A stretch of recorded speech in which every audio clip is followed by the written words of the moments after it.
Today we're taking a look at the Gigabyte Z790 Gaming X AX motherboard. I bought this motherboard because I was looking for a very good mid-range board to pair with my Intel 14700K CPU. I really needed an upgrade for my older video editing and gaming PC. The 14700K CPU really provided quite a bit of compute power, and I thought that the Z790 Gaming X AX motherboard was a solid mid-range choice. This motherboard has tons of I/O. We have 4 USB 2.0 Type A ports. We have 2 SMA antenna ports for the AX wireless card. We've got 2 USB 3.2 Gen 2 Type A ports. Those are actually in red. We've also got 3 USB Gen 1 Type 1 Type A ports, 1 USB-C port with USB 3.2 Gen 2 by 2 support, and an optical audio port. We've also got 2 audio jacks, and we have a 2.5 gigabit per second Realtek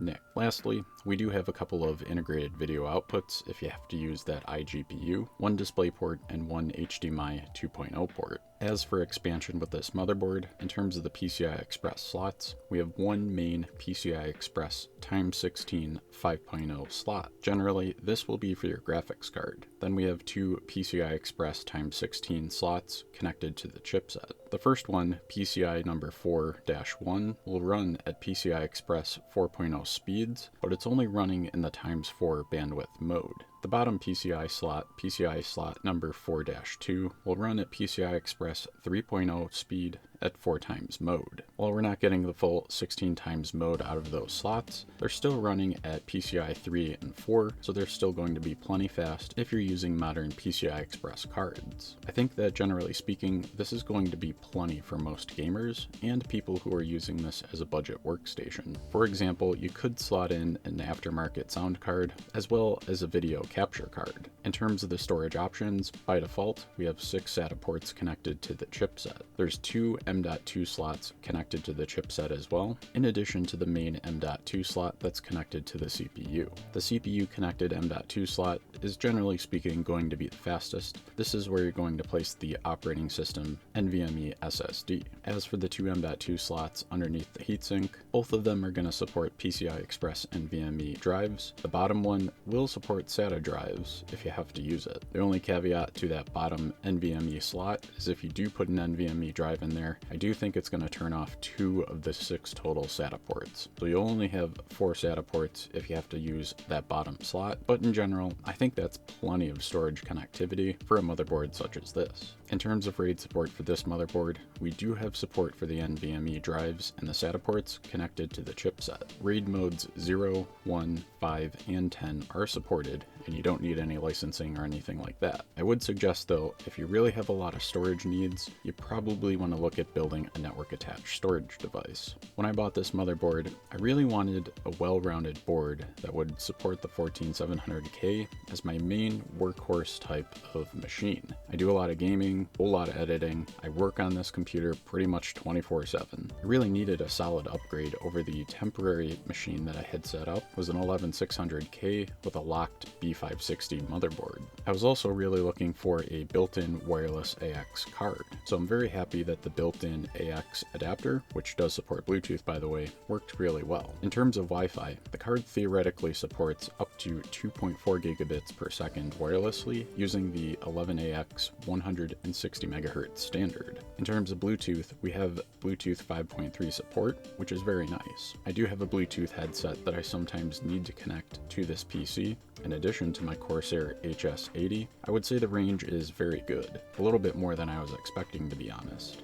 As for which NIC is coming with your motherboard, revision 1 of the board has the Intel AX210, revision 1.1 has the Intel AX211, and revision 1.2 has the Realtek RTL 8852CE. Since this system is going to be both my editing rig and my gaming rig, support for faster memory was definitely something that I wanted to make sure I had. This motherboard should actually support up to an overclock of DDR5 7600.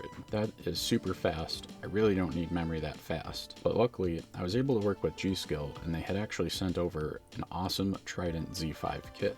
I'm running 64 gigabytes of DDR5 6400 CL32 memory. This memory is actually plenty for what I need. It works out really well for video editing. I'm able to assign more memory to DaVinci Resolve, and it's way more than you'd ever need for gaming. I'm also extremely happy that I can report that enabling XMP on this motherboard with this memory went very smoothly. No stability issues, no glitches, nothing weird at all. Basically just turned it on, it booted, and it was completely stable. That is actually super awesome in my opinion. I'm very glad to see that the efforts that both of these brands put into the QVL testing is paying off. Since I do use this machine in order to make money, I'm not actively overclocking it, despite loving overclocking my computers. Really all I'm doing is just letting the automatic overclocking algorithms do their thing here. But if you did have a 14700K or maybe a 14900K or KS, those CPUs are going to use a lot of power. One thing that I like about the Z790 Gaming X AX is that it does offer two 8-pin EPS CPU power connections. The 14th gen CPUs are super power hungry, so having this power delivery to the CPU through the EPS pins connectors seems pretty important. As for the power delivery, there's an 8+8 phase VRM design, so the power is there if you need it. In terms of the heat sinks that come on this motherboard for the VRMs, they're huge.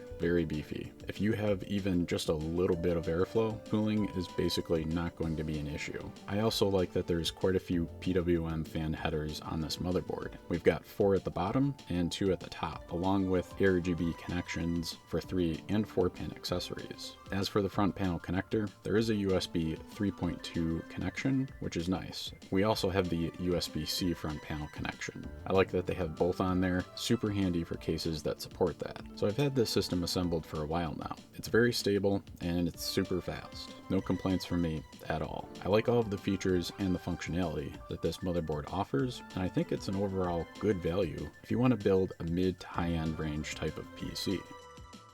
I'll have links to my build in the description below, so definitely head down there and check it out. If this video helped you out, I would definitely appreciate it if you dropped a like on it. That'll let YouTube know to recommend this video to somebody else researching motherboards for a 14th gen CPU build. If you're into gaming or home lab type videos, I would also say consider getting subscribed to the channel and ringing the bell for upload notifications. Until next time, keep on gaming.